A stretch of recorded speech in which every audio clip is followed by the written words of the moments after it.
17 বছরের নির্বাচিত জীবন ছেড়ে দেশে ফিরেছেন তারেক রহমান। তার জন্য দেখা হয়েছে গুলশান 2 এর বাড়ি। গুলশান 2 এর এভিনিউ রোডের 196 নম্বর ডুপ্লেক্স বাড়িতে তার থাকার সব প্রস্তুতি ইতিমধ্যেই সম্পন্ন হয়েছে। 1.5 বিঘা জমির উপর নির্মিত এই ছায়াঘেরা বাড়িটি বিএনপির চেয়ারপারসন বেগম খালেদা জিয়ার মালিকানাধীন, যা সম্প্রতি তারেক রহমানের নামে জারি করা হয়। এই বাড়িটি একসময় ভাড়া নিয়ে ব্যবহার করত ব্রিটিশ আমেরিকান টোবাকো বাংলাদেশ। তবে 6 মাস আগে কোম্পানিটি তা ছেড়ে দেয়।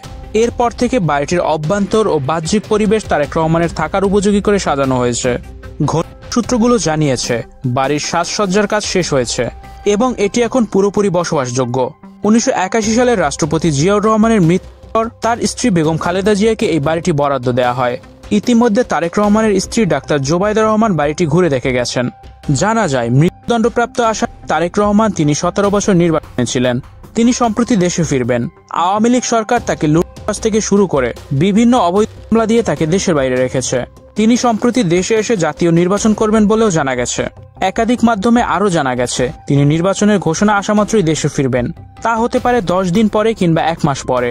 এদিকে বৈষম্য বিরোধী ছাত্ররা বলেছে, তিনি এত ভালো মানুষ, তাহলে কেন দেশে ফিরছেন না? তার যদি সৎ সাহস থাকে সে যেন দেশে এসে নির্বাচন করে।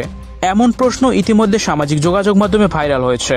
আর অন্যদিকে বিএনপি যে হারে চাপ শুরু করেছে, এতে তাদের দলের নামগন্ধ নষ্ট হয়ে যাচ্ছে।